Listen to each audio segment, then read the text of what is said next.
Greetings, family. Greetings, world. I hope you're keeping well and you're taking good care of yourself. Now, what a time we find ourselves living in. What a day. Very interesting days we are living in right now. I mean, as humanity, as a collective, we have gone through a lot in the past couple of years. We have been stretched.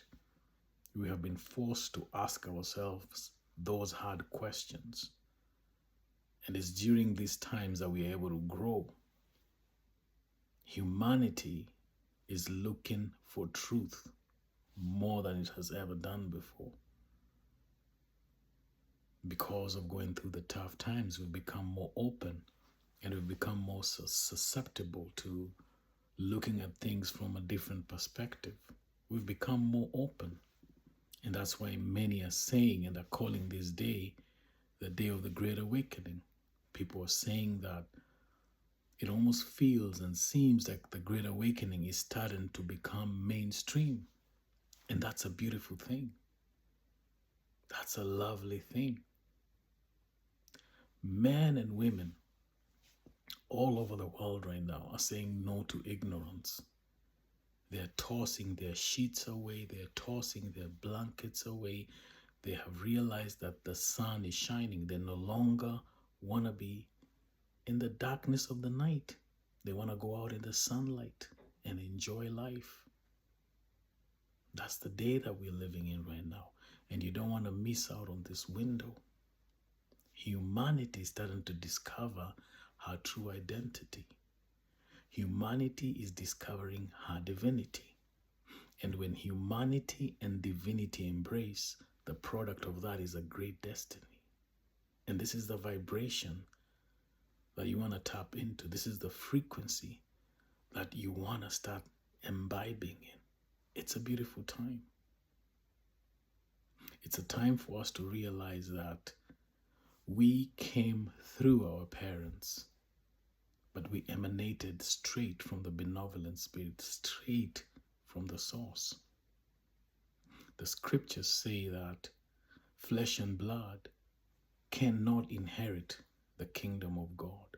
So if you want to inherit the kingdom of God, you have to go past flesh and blood. You have to tap into spirit in order for you to inherit the kingdom. And every human being is looking for the kingdom of God. You might think you're looking for power. You might think you're looking for possessions, but you're looking for the kingdom of God, because only the kingdom of God will give you contentment. And the kingdom of God is a mindset. The master teacher said that the kingdom of God is within you, that it does not come by observance. And if I had not said this before, I'm going to say this again, that I am not a religious person. I'm a spiritual person, because I've realized religion is for those who fear going to hell, but spirituality is for those who have been through hell already. And I've been through hell already, man. I'm living in the kingdom of heaven right now because I changed my mind and I see myself as a spiritual being. And once you have repented, you have changed your mind and start seeing yourself as a spiritual being, then the realities of heaven become at hand. And that is the message and the vibration that I want to bring to the world. That is my calling, to be a conduit of this vibration, the champion vibration, that's what I call it. Because when you discover you're created in the image and the likeness of God, then you end up having dominion.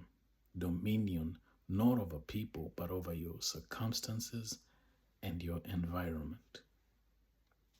This is the day of the Great Awakening. That which was hidden is becoming revealed. It's being announced on the rooftops. That which was esoteric is becoming exoteric. This is the day that the saints, the sages, and the prophets were talking about. This is the day. And you do not want to miss out on this. So I hope you're imbibing in this vibe. And you're going deep and you're going in, because the only way out is in. because the kingdom of God is within you. The only way you can change is by changing your mind, by reprogramming your subconscious mind. That's the only way you can change. Start seeing yourself as a spiritual being. It was John the apostle that said, as many as received him, to them he gave the right to become children of God. To those who believe in his name, those who are born not of blood, nor the will of the flesh, nor the will of man, but the will of God. When you're born of the Spirit, you're born of the will of God. And they that are born of God, they overcome the world. I know the word God has been used wrongly, and sometimes it rubs people the wrong way. But when I say God, you can insert these virtues, because this is what God truly is. You can insert these virtues: the virtue of love, the virtue of beauty, and the virtue of intelligence, the virtue of unity.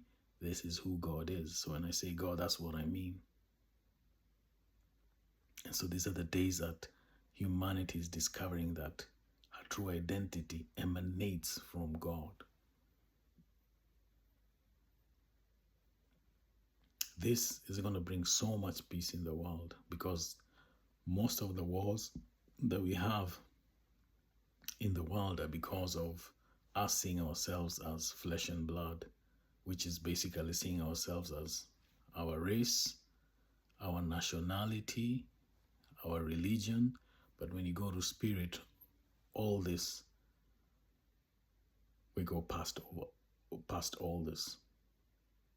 You realize that you're more than whatever religion you're born in, whatever race you found yourself in. You realize that you're more than that. And you realize that really and truly there's one spirit and one body. And it's the spirit that gives life. And we are all parts in this one body. And everybody has a very unique part to play. I'm playing my part right now, roaring the truth as a Zeph Lion. And this hopefully will be able to awaken you to your spiritual nature.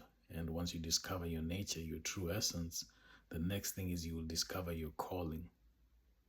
And you'll start to live your life through your calling and through your vision. And you'll do it from a place of love and from a place of unity. And that's the world that we all want to live in. And that's my message, that this is such a beautiful thing. We don't want to miss out on this. It's auspicious, it's gracious, it's marvelous. And that's what I want to call us to. This is Zeph Lion, yo, roaring the truth. One love, yo. Stay blessed. Peace.